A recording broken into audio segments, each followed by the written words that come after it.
NCERT science class 7 अध्याय 10 जीवों में श्वसन का स्टडी हम लोग करने जा रहे हैं, जो कि 7 के स्टूडेंट्स और सीटेट एग्ज़ाम को देखते हुए बनाए हैं।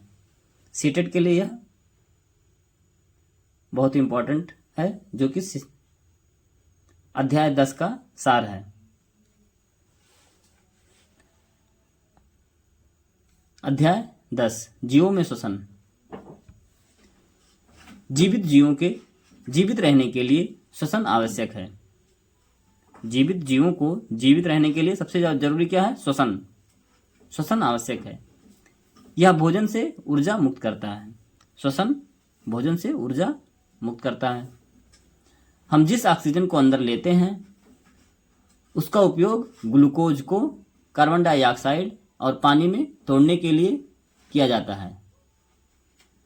हम जिस ऑक्सीजन को अंदर लेते हैं उसका क्या उपयोग है? उसका उपयोग ग्लूकोज, कार्बन डाइऑक्साइड और पानी को तोड़ने के लिए किया जाता है। इस प्रक्रिया में ऊर्जा निकलती है। जब ऑक्सीजन, कार्बन डाइऑक्साइड, ग्लूकोज पानी को तोड़ता है तो इस प्रक्रिया में क्या होता है? ऊर्जा निकलती है। ग्लूकोज का टूटना एक सजीव ग्लूकोज का टूटना एक जीव सेलुलर श्वसन एक जीव की कोशिकाओं में होता है। ग्लूकोज कहाँ टूटता है? जीव के कोशिकाओं में। ग्लूकोज का टूटना एक जीव के कोशिकाओं में होता है। ग्लूकोज कहाँ टूटता है? यानी जीव के कोशिका में, सेल में। भारी व्यायाम के दौरान जब हमारी मांसपेशियों की कोशिकाओं को ऑक्सीजन की आपूर्ति अपर्याप्त होती है तो भोजन का टूटना अवायवीय श्वसन द्वारा होता है। भारी व्यायाम के दौरान जब हमारी मांसपेशियों की कोशिकाओं को ऑक्सीजन की आपूर्ति यानी ऑक्सीजन की कमी होती है तो भोजन का टूटना अवायवीय श्वसन द्वारा होता है। श्वसन के प्रकार। श्वसन के कितने प्रकार हैं? नंबर 1 बाह्य श्वसन, बाहरी श्वसन। बाहरी श्वसन क्या है?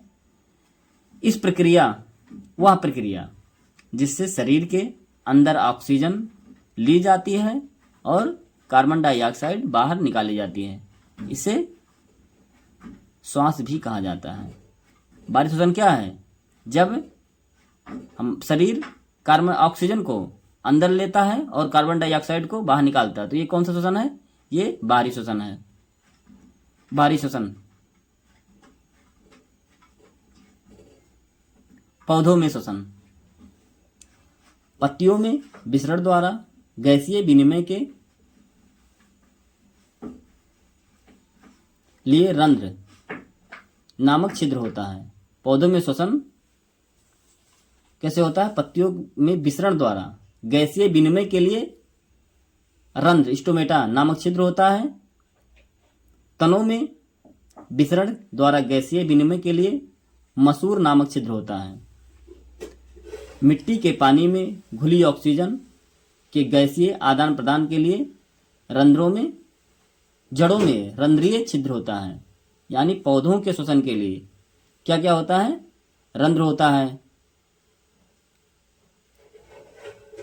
मसूर नामक छिद्र होता है तनों के लिए, और जड़ के लिए क्या होता है? जड़ के लिए रंध्रीय छिद्र होता है। ये सब पौधों के लिए श्वसन करते हैं।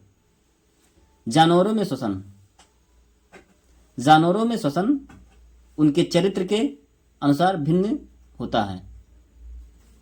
केचुआ श्वसन कैसे करते हैं? किस अंग से करते हैं? उनकी त्वचा के माध्यम से। केचुआ अपने त्वचा के माध्यम से श्वसन करता है। कीड़े मकोड़े कैसे श्वसन करते हैं? पूरे शरीर की सतह के माध्यम से। कीट अपने बॉडी के सरफेस सतह से श्वसन करते हैं। सतह के माध्यम से श्वसन करते हैं। मछली श्वसन कैसे करती हैं? अपने गलफड़ों से श्वसन करती हैं। मेढक जब पानी में अपनी पतली, नम और चिकनी त्वचा के माध्यम से और भूमि में फेफड़ों द्वारा, यानी मेढक त्वचा से भी श्वसन करता है और फेफड़ों से भी। जब पानी में होता है तो अपनी त्वचा के द्वारा श्वसन करता है, और जब जमीन पे होता है तो फेफड़ों के द्वारा। मनुष्य में श्वसन कैसे होता है? सांस की हवा नासिका से नाक गुहा में और फिर श्वास नली के माध्यम से फेफड़ों में जाती है।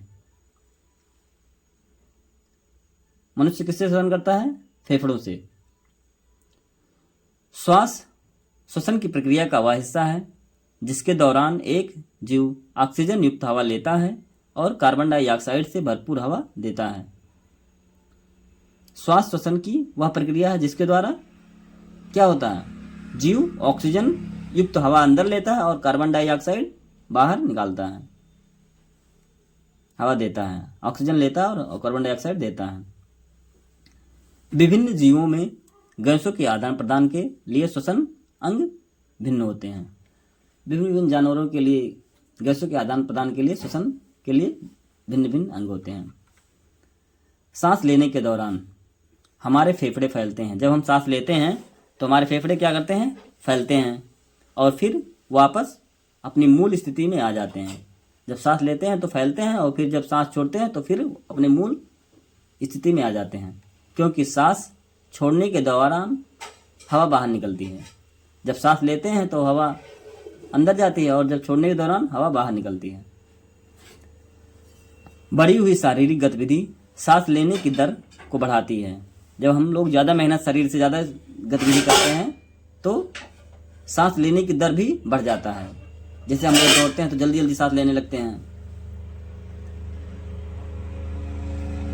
गाय, भैंस, कुत्ते और बिल्ली जैसे जानवरों में श्वसन अंग और सांस लेने की प्रक्रिया मनुष्यों के समान होती है। ये जो एनिमल हैं, गाय, भैंस, कुत्ते, बिल्ली, इन सब ये जो सब श्वसन अंग इनका मनुष्यों के समान ही होता है। सांस लेने का जो पूरा प्रक्रिया होता है। आंतरिक श्वसन वह प्रक्रिया जिसमें विभिन्न रासायनिक प्रतिक्रियाओं के माध्यम से शरीर की कोशिकाओं में भोजन टूट जाता है। आंतरिक श्वसन क्या है? ऐसा प्रक्रिया है जिसमें विभिन्न रासायनिक परिवर्तनों के माध्यम से शरीर की कोशिकाओं में भोजन टूट जाता है। आंतरिक श्वसन को आगे दो भागों में वर्गीकृत किया गया है। आंतरिक श्वसन को दो भागों में बांटा गया है। कौन कौन से हैं? एरोबिक श्वसन और अवायवीय श्वसन। नंबर 1 एरोबिक श्वसन को देखते हैं हम लोग। भोजन के अणु ऑक्सीजन के साथ संयुक्त होते हैं और ऊर्जा के साथ साथ कार्बन डाइऑक्साइड और पानी में ऑक्सीकृत हो जाते हैं। एरोबिक श्वसन में क्या होता है? भोजन के जो अणु होते हैं ऑक्सीजन के साथ जुड़े होते हैं और ऊर्जा के साथ साथ कार्बन डाइऑक्साइड और पानी में ऑक्सीकृत हो जाते हैं। अवायवीय श्वसन भोजन के अणु ऑक्सीजन का उपयोग किए बिना ऊर्जा के मुक्त होने के साथ टूट जाते हैं।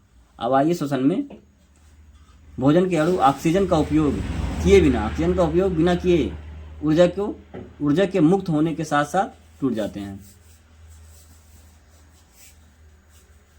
हम लोग अध्याय 10 जीवों के श्वसन का स्टडी कंप्लीट कर चुके हैं।